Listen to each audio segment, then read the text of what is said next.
Welcome to Ironwood Specialties here in Knoxon, Montana. My name is Jim Urasek, and the purpose of this video is to demonstrate the operation of this electric cart. And what this is a 36-volt electric cart. It's got a twist throttle, it's got hydraulic disc brakes, and it's got a forward and reverse, just a simple toggle switch. And it's designed for use on single track trails, and it's set up right now for search and rescue to extract injured hikers. And it'll be fully demonstrated in segments. There'll be video clips showing it going up steep hills, down hills, on single track trails, the whole works. So I would look forward to further discussion about the mechanics of this cart or whatever the questions might be. But for now, these video clips should give a pretty good idea of what this cart is capable of.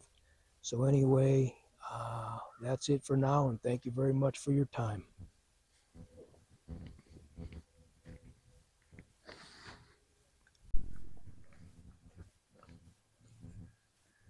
This segment shows the cart fully assembled for search and rescue.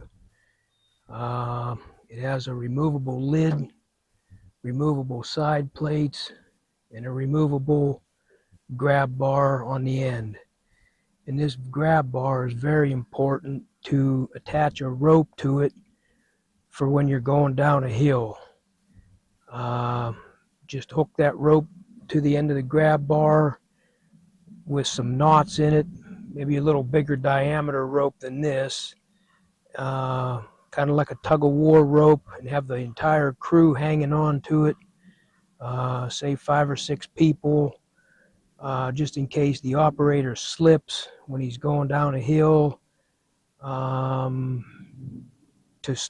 other people can stop that cart in the middle of the hill for safety reasons. That'd be very important to it. Make sure that rope is attached to this grab bar in hilly terrain.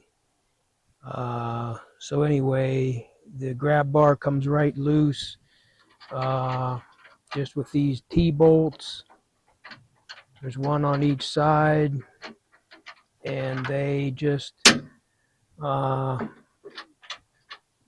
attach on there with these magnets on the side to hold them in place so they don't get lost. This just comes right off. The backboard is just hooked on there with these bungee cords. Again, one on each side. With 2 people, this process goes twice as fast,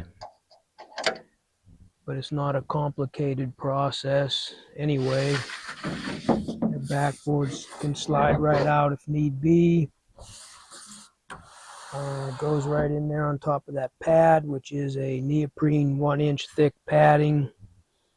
Very comfortable, same stuff as they make wetsuits out of. The lid attaches with these draw latches that get held in place with these R clips, and it's important to put these R clips in the whole way until they can't go any further. That way they're very secure on there, and again they just attach with magnets so they don't get lost. So there's 2 of those on each side, and they come loose. Stick them on the magnets, those are clips. That's it. The lid should come right off of there. You kind of want to put this handle down out of the way just so you don't bang into it. 2 people it's easier with 2 people, but 1 person can handle it. There's some buckles in here to buckle the person in. There's 2 of them. That's really it. It's pretty straightforward. So That's all I can think of for this section, or this segment.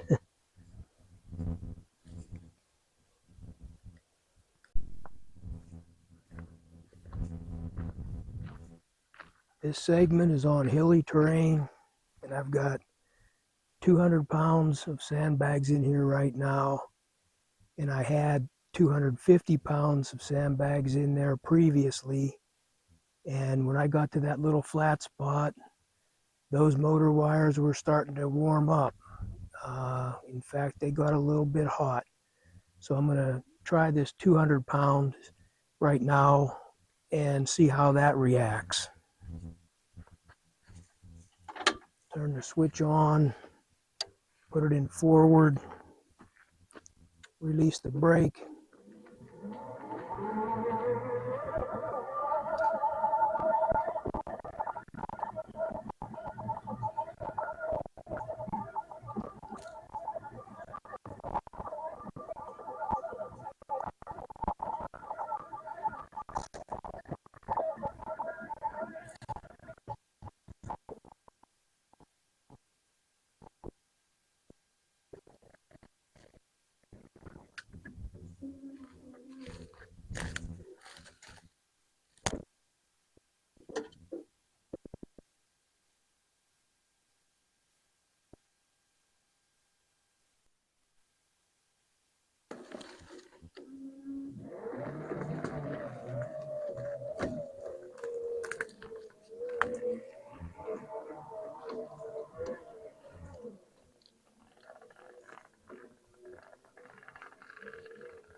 Well, that was perfect. Those motor wires were just barely warm, but not a problem. And as you can see, I've got this cart stopped in the middle of the hill just by squeezing those brakes.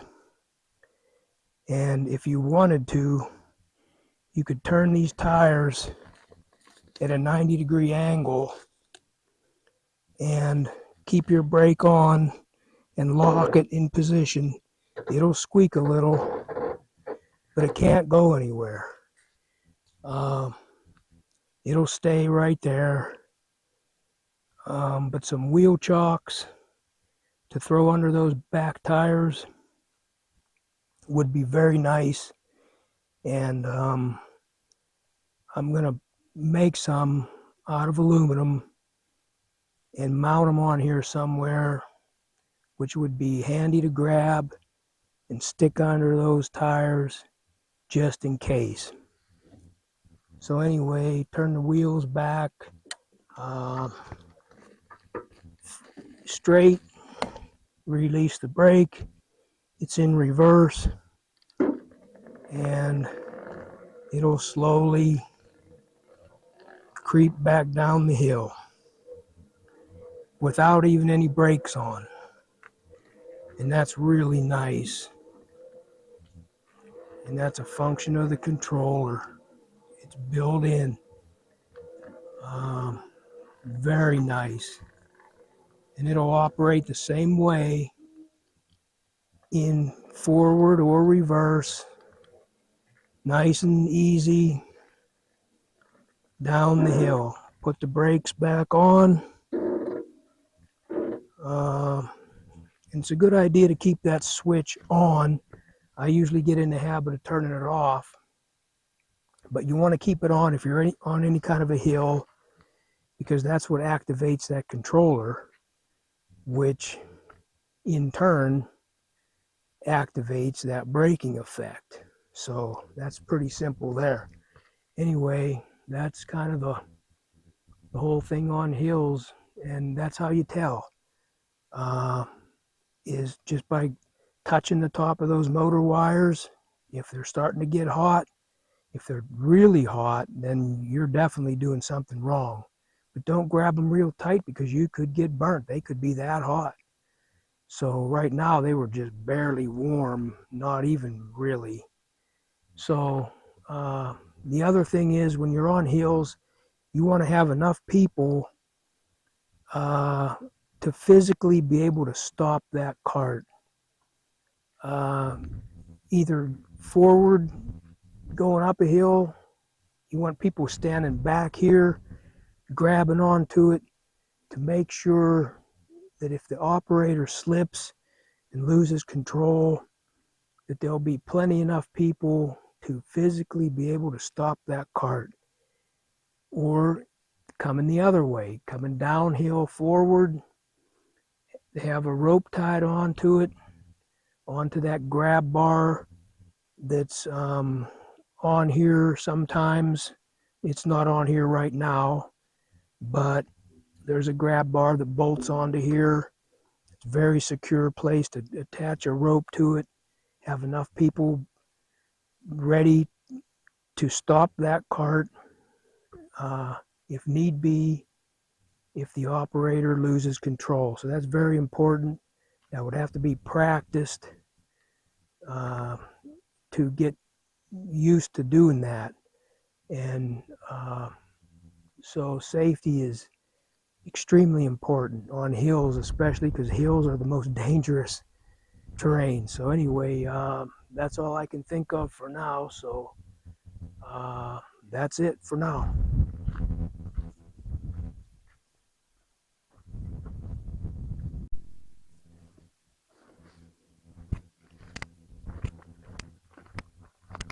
While the cart is empty like it is right now, I thought I'd demonstrate how effortless it is to climb this hill with no weight on it at all.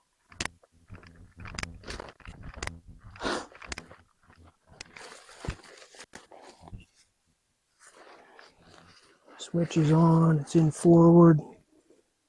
Unlock the brake.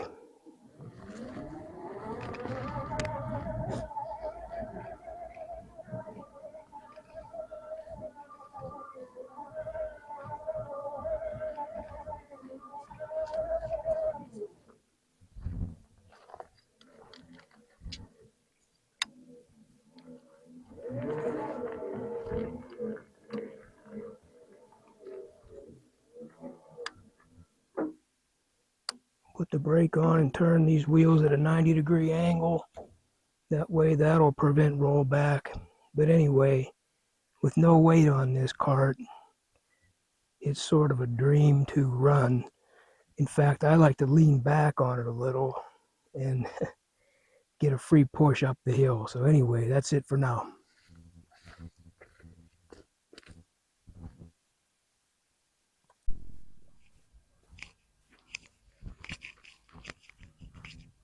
This segment is about a custom carrier, which is a good way to haul this cart.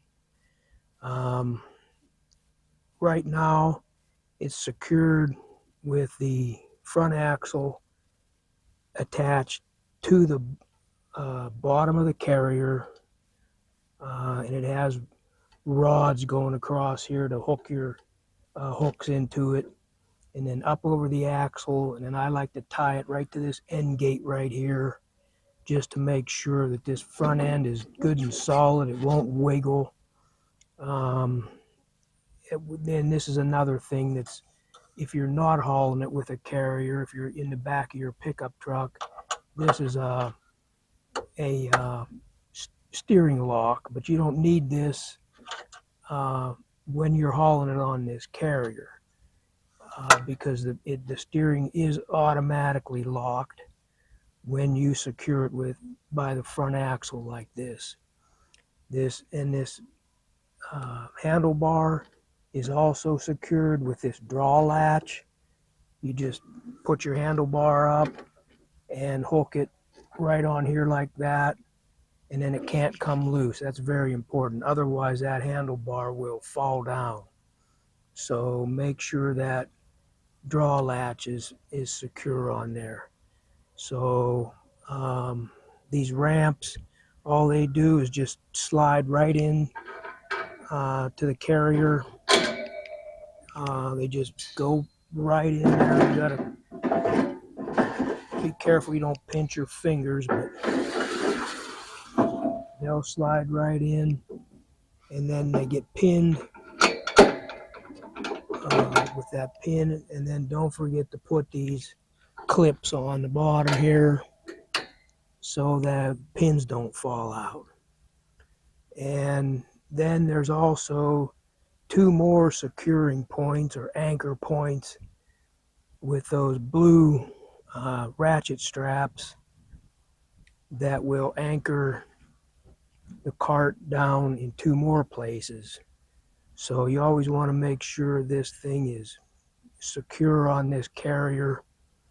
And I'll stop this video and turn this camera around to get another angle of it. But this is a really nice way to haul it. It doesn't take up any room in your truck. You don't need a trailer. And so this carrier really comes in handy. So, and these little tailgates, they just unscrew and the pins just pop out, and you remove the tail or this little end gate. There's one on each side, and either run it forward down off of here or reverse, whichever way is more convenient. But keep your feet on the ground at all times when you are loading and unloading this cart. So that's about it. I'm going to shut this off and get another picture of it from the other direction.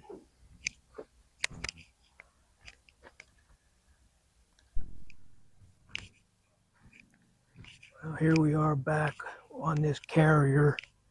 I removed those ratchet straps. One was here, another one was here, and I removed the front straps on that went around the front axle. So all we have to do now is turn the switch on and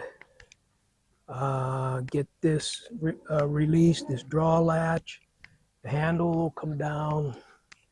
The brake is released. It's in reverse.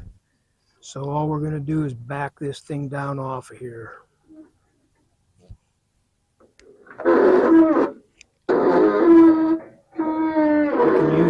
You can use the brakes if you want to stop in the middle. The brakes will hold it. That's what's making that creaky sound. So we look pretty straight, and it'll just back itself right down off of there.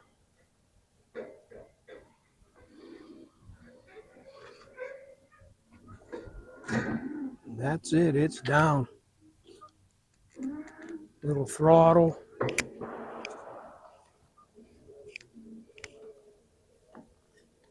That's it.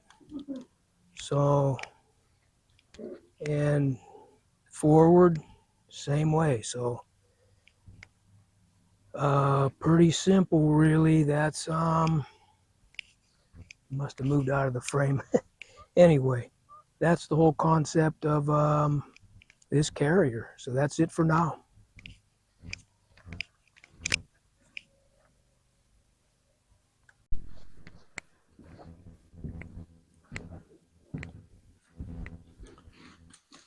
This segment is the conclusion of these video clips. And the main reason for this whole video thing is because this is a new product. There's nothing like it on the market. So there has to be a video of it. Plus, I'd like to get some feedback from the folks that do this type of rescue work. That would be interesting and helpful to hear back from some of those folks as to what their opinion of this machine would be. So as far as trails and injured hikers go, most trailheads start out at a lower elevation than the destination, which means most injured hikers would be located at a higher elevation from when they started out at. Therefore, this cart would be going uphill empty with no weight in it, and that was demonstrated on one of those earlier videos. And this cart just zoomed right up the hill effortlessly. because there's very little motor effort that way. In the same way, coming back downhill, very little motor effort. So that's the ideal way to run this cart. And uh, another thing I'd like to mention is what I would call trail clearance, um, debris removal. Say there was 4 or 5 crew members walking ahead of this cart with some hand tools, maybe some shovels, just to clear the way so the operator could just continuously go, wouldn't have to stop. And rocks are one of the main things that tend to get in the way. And sometimes all you need to do is just kick the rocks out of the way. But that would be a very helpful thing to do, to clear the way, and so the operator can just go. Anyway, those are a couple of things I thought of.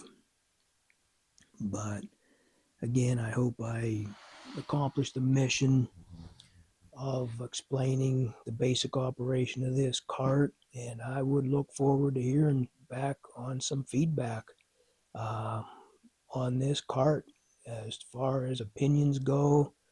And I'm always looking for ways to improve things, so that would be a great thing, and I would welcome that uh, for sure.